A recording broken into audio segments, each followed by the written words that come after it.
Hey guys, it is Mr. Lane here, and we're going to a new assignment, which is on IXL. Now, if it's not on the website yet, you're going to go to IXL, go through Penalty, click on any assignment, doesn't matter, and then make sure you're going to go on the big IXL up here, the 3 letters up the top, go down to level J, and then when you're at level J, we're going to work on something called the Pythagorean theorem. The Pythagorean theorem is down on, let's see, it is section R. Boom, there it is. And it's R.1, all right? Now, I went over this with some of you a few days ago, but right here we have a triangle. Now, you might be using this in construction. I've actually built a table before where we had to get it fit into a corner, and we actually had to figure out the length of the hypotenuse. Mr. Lang, what's a hypotenuse? The hypotenuse is your longest side of the triangle, all right? So in here you have 3 sides of the triangle. Notice there's a side that's 12 millimeters. There's a side that's 9 millimeters. Millimeters, that's what it is, okay?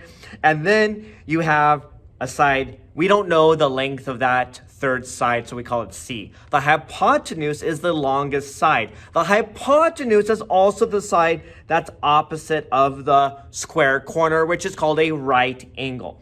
So there's a very fancy, now it looks fancy, but it's actually not too bad. There's a formula. I'm going to go ahead and erase these spare marks around here just to kind of clean this up a little bit. Now, there's a formula, like I said. This formula, my pen will work, is called a squared plus b squared equals c squared. And why, right? Because they like to make things complicated. ABC just stands for the 3 sides of the triangle.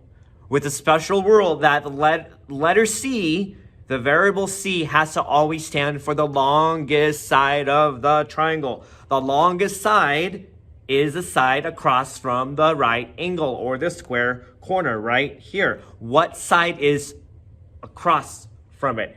Well, it's C. So what you're going to then do is the sides that you know, in this case, 12 millimeters and 9 millimeters, you're just going to go ahead and put down 12. Let me change the color here. You're going to put down 12.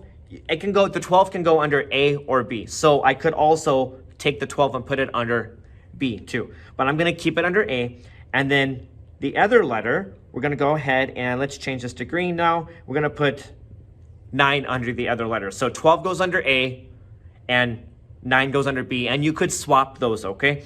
The letter that's important is you could not put 12 or 9 under C because C is the side that, remember, is across from the right angle, all right?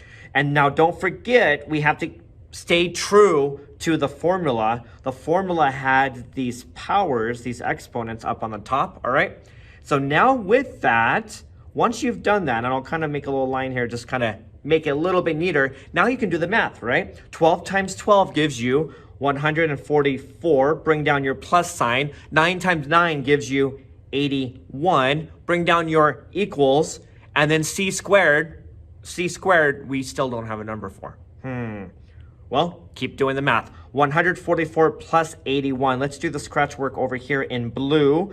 We have 144. Change it back to the pen and erase that. It got kind of messy here. Sorry about that, guys. Here we go. This thing will work. 144 plus 81. 4 plus 1 gives you 5. 8 plus 4 gives you 12. Carry the 1. 1 plus 1 gives you 2. 225. 225. And celebration, I have my answer. No, I don't, because I was looking for C. Notice here, we actually don't have C by itself. We actually, I'll use my highlighter this time. What do I have? What did I bring down every single time? I brought down this power of a 2. Well, how do I get rid of this square, this power, this exponent that wants to hang on top of the C? Well, you can undo that, and just like with equations in general, you can undo something by doing the opposite. So by undoing the square, here's what you can do. What we can do is take the square root, like that, on both sides, and the square root of 225 is going to give you 15, because 15 times 15 gives you 225. Let's say the answer was 36. Let's just pretend. Let's just pretend it was 36 equals, my pen comes back.